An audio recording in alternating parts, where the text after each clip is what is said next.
السلام علیکم ورحمۃ اللہ وبرکاتہ نحمدہ ونصلی علی رسولہ الکریم اما بعد الحمدللہ دعوت و تبلیغ کی آج ہماری کلاس نمبر 39 ہے، جس میں ٹاپک جو ہمارا چل رہا ہے وہ ہے آخرت پر ایمان۔ کل اور پرسوں 2 دن کے درس کے اندر میں نے آپ کو سب سے پہلے قبر کے بعد بعث اٹھائے جانے کے بارے میں بتا دیا، میدان محشر کے بارے میں آپ کو بتا دیا، اعمال نامے کے بارے میں آپ کو بتا دیا، حساب اور کتاب کے بارے میں آپ کو بتا دیا۔ اس کے بعد میں نے آپ کو میزان کے بارے میں بتایا کہ ایک میزان قائم کیا جائے گا جس پر اعمال کا وزن کیا جائے گا۔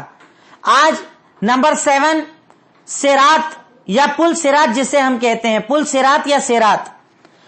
آج ہماری ہیڈنگ رہے گی صراط، یا جسے پل صراط بھی اردو کے اندر لوگ کہتے ہیں، وہ ہماری ہیڈنگ رہے گی، اور اس سلسلے کے اندر آج میں آپ کے سامنے بات کروں گا۔ نمبر 7 صراط یا پل صراط۔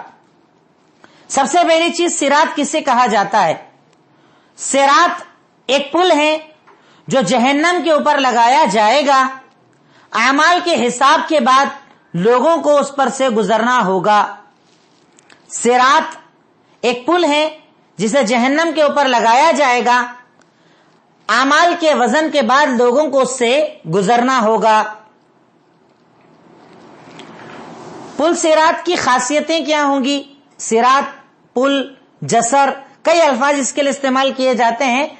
پل صراط پر سے گزرنا ہے جیسے ہمارے یہاں پر لوگ کہتے ہیں نا، تو صراط کی خاصیت کیا ہے یا پل صراط کی خاصیت کیا ہے؟ پل صراط کی کچھ خاصیتیں جو الگ الگ احادیث کے اندر بتائی گئی ہیں، میں پوائنٹس کی شکل میں آپ کو بتا دوں تاکہ باتیں ذہن کے اندر رہ جائیں۔ پل صراط کی خاصیت یہ، سب سے پہلی خاصیت یہ جہنم کے اوپر لگا ہوگا، یعنی اگر گر گئے تو سیدھا جہنم میں جانے والا، اور گزر گیا تو جنت میں جانے والا۔ نمبر 2، بال سے زیادہ باریک یہ پل ہوگا، بال سے بھی زیادہ باریک ہوگا یہ چلنے کے اندر۔ تلوار سے زیادہ دھاردار ہوگا، نمبر 3، یعنی اتنا تیز ہوگا، تلوار میں بھی اتنی دھار نہیں ہوتی، اس سے زیادہ دھار اس پل کے اندر ہوگی جس پر لوگوں کو چلنا ہوگا، گزرنا ہوگا۔ کوئلے سے زیادہ گرم ہوگا، نمبر 4، کوئلے سے زیادہ گرم ہوگا۔ نمبر 5، اس پر کھونٹے لگے ہوئے ہوں گے، یعنی جگہ جگہ روک لگی ہوگی، کھونٹے لگے ہوں گے تاکہ گزرنے میں آدمی کو تکلیف آئے، آسانی سے نہ گزر پائے، کھونٹے لگے ہوئے ہوں گے۔ اور نمبر 6، اور اس پر پھسلن بھی ہوگی، یعنی پھسلنے کا بہت زیادہ خطرہ ہوگا۔ بہت آسانی سے ہم لوگ بولتے ہیں نا پل صراط سے گزر جائیں گے، پل صراط پار کر لیں گے، اتنا آسان سمجھتے ہیں نا ہم لوگ۔ غور کیجئے پل صراط کیا ہے۔ یہ ایک پل ہے، سب سے پہلی خاصیت جہنم کے اوپر لگا ہوگا، بال سے زیادہ باریک ہوگا، تلوار سے زیادہ دھاردار ہوگا، کوئلے سے زیادہ گرم ہوگا، اس پر کھونٹے لگے ہوئے ہوں گے، اور نمبر 6 میں نے آپ کو بتایا اس پر پھسلن بھی ہوگی۔ ان چیزوں کا ذکر صحیح بخاری حدیث نمبر 6584 کے اندر موجود ہے۔ صحیح بخاری حدیث نمبر 6584 میں اس پل کی یہ خاصیتیں موجود ہیں۔ اس کے بعد نیکسٹ ہیڈنگ رہے گی، اس پل سے لوگ گزریں گے کیسے؟ اس پل سے لوگ کیسے گزریں گے؟ تو اس پل سے لوگ اپنے عمل کے اعتبار سے گزریں گے۔ اس پل پر سے لوگ کیسے گزریں گے؟ تو اس پل پر سے لوگ اپنے عمل کے اعتبار سے گزریں گے، جس میں کئی کیٹیگریز بتائی گئی ہیں گزرنے والوں کی، اس پہ بھی آپ نمبر لکھ لیجئے۔ نمبر 1، کچھ لوگ بجلی کی طرح گزر جائیں گے، حدیث میں الفاظ ہیں یہ سارے، کچھ لوگ بجلی کی طرح گزر جائیں گے۔ نمبر 2، کچھ لوگ ہوا کی طرح گزر جائیں گے۔ نمبر 3، کچھ لوگ تیز گھوڑے کی طرح گزر جائیں گے۔ نمبر 4، کچھ لوگ تیز چلتے ہوئے گزر جائیں گے، یعنی یہ کیٹیگریز بتائی جا رہی ہے عمل کے اعتبار سے کہ کچھ لوگ تو بالکل بجلی کی تیزی سے گزر جائیں گے،